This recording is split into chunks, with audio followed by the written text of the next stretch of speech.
Hello दोस्तों, आप सभी का स्वागत फिर से हमारे एग्ज़ाम ओरिएंटेड क्लासेस पर। तो आप सभी का स्वागत। और हम बेहतरीन प्रैक्टिस सेट कराने वाले हैं आप लोगों को।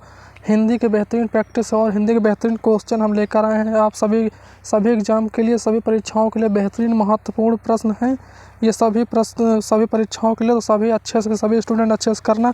इन बेहतरीन क्वेश्चन को हम डेली यहाँ पर 10 क्वेश्चन की प्रैक्टिस कराते हैं, तो सभी अच्छे से करना इन 10 क्वेश्चन की प्रैक्टिस। और बेहतरीन ही क्वेश्चन है, ठीक है। तो पहला क्वेश्चन हमारा स्क्रीन पर है। रचना के आधार पर वाक्य के कितने भेद होते हैं? रचना के आधार पर वाक्य के कितने भेद होते हैं, इसका सही करेक्ट आंसर बताने की कोशिश करें। क्या हो जाएगा इसका सही जवाब? हो जाएगा रचना की दृष्टि से रचना के आधार पर वाक्य के कितने भेद होते हैं? 6 होते हैं, 3 होते हैं, 8 होते हैं, 4 होते हैं। क्या होते हैं इसके?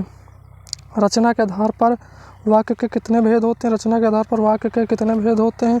6, 3, 8, 4। तो इसका जो हम सही जवाब बता दें, करेक्ट आंसर बता दें, इसका सही जवाब क्या हो जाएगा? तो जो इसका करेक्ट आंसर हो जाएगा वो हो जाएगा हमारा ऑप्शन बी हो जाएगा, 3 हो जाएगा इसका करेक्ट आंसर। ऑप्शन बी 3 हो जाएगा इसका करेक्ट आंसर। ऑप्शन बी 3 हो जाएगा इसका करेक्ट आंसर।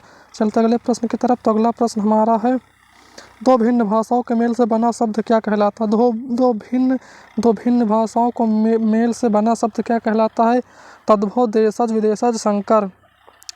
तो तद्भव क्या होता है? तद्भव वे होते हैं जो हिंदी से संस्कृत में हिंदी में परिवर्तित होते हैं, उन्हीं शब्दों को तद्भव बोलते हैं। और जो देशज होते हैं, जो देसी जिनकी उत्पत्ति का पता नहीं चलता, उन्हें देशज कहते हैं। विदेशज जो विदेशी भाषा से लिए गए शब्द होते हैं, उन्हें विदेशज कहते हैं। और संकर जो दो भाषाओं से मिलकर बनते हैं, तो भिन्न भाषाओं से मिलकर बनते हैं, उन्हें क्या कहते हैं?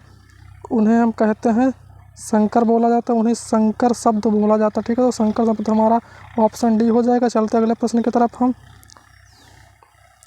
रेलगाड़ी शब्द कैसा शब्द है? रेलगाड़ी कैसा शब्द? तद्भव, विदेशी, देशज, तद्भव, विदेशी, देशज, संकर। तद्भव, विदेशी, देशज, संकर। रेलगाड़ी कैसा शब्द है? तद्भव, विदेशी, देशज, संकर। तो रेलगाड़ी एक संकर शब्द है। रेलगाड़ी एक हमारा संकर शब्द है, ठीक है। तो रेलगाड़ी हमारा संकर शब्द है। चलते अगले प्रश्न की तरफ। बनावट के आधार पर शब्दों के कितने भेद होते हैं? बनावट के आधार पर शब्दों के कितने भेद होते हैं? 3, 2, 5, 6। 3, 2, 5, 6। और बनावट के आधार पर शब्दों के कितने भेद होते हैं बताने की कोशिश करें। तो बनावट के आधार पर शब्दों के भेद होते हैं हमारे 3 भेद होते हैं। बनावट के आधार पर शब्दों के 3 भेद होते हैं। 3 भेद होते हैं हमारे करेक्ट आंसर हो जाएगा 3 भेद होते हैं।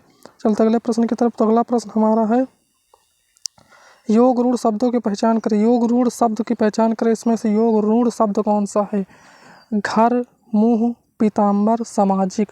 तो यहाँ पर योग रूढ़ शब्द क्या है? योग रूढ़ शब्द पहचानने और उस करेक्ट आंसर बताएं।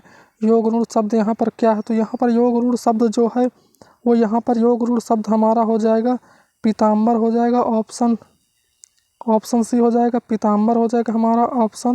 Option C is correct answer. Option C पीताम्बर, ठीक है। तो चलते अगले प्रश्न की तरफ हम।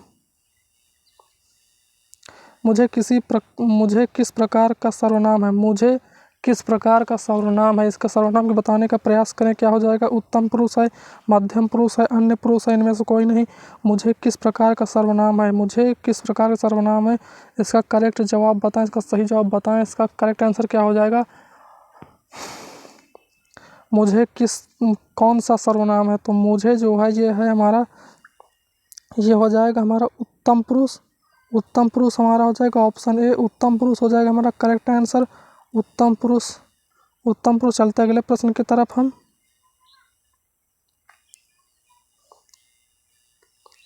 नायक शब्द का स्त्रीलिंग क्या है? नायक शब्द का स्त्रीलिंग बताने की कोशिश करें। नायक शब्द का स्त्रीलिंग क्या होगा? नायक शब्द का स्त्रीलिंग क्या होगा? नायक शब्द का स्त्रीलिंग क्या होता है? नायिका, नायकी, नायिकाएं या नायकी। क्या हो जाएगा? सात। नायक शब्द का स्त्रीलिंग क्या हो जाएगा? नायक शब्द का स्त्रीलिंग हो जाएगा हमारा नायिका। नायिका हो जाएगा हमारा नायिका। ऑप्शन नायिका हमारा हो जाएगा सही जवाब। इसका ऑप्शन ए हो जाएगा नायिका, ठीक है। तो चलते अगले प्रश्न की तरफ हम। अगला प्रश्न की तरफ हम चलते हैं। निम्नलिखित में से कौन सी भाववाचक संज्ञा है? भारत, लड़का, मित्रता, पेड़। तो निम्नलिखित में से कौन सी भाववाचक संज्ञा है? भाववाचक संज्ञा की पहचान करें। निम्नलिखित में से कौन सी भाववाचक संज्ञा यहाँ पर? निम्नलिखित में से कौन सी भाववाचक संज्ञा है? भारत, लड़का, मित्रता, पेड़। तो यहाँ पर जो ये मित्रता है हमारी मित्रता, ये भाववाचक संज्ञा है। भाववाचक संज्ञा हमारी मित्रता है, ऑप्शन सी। ठीक है, चलते अगले प्रश्न की तरफ हम। राम की गाय चरती है वाक्य में कौन सा कारक है? राम की गाय चरती है में कौन सा कारक है?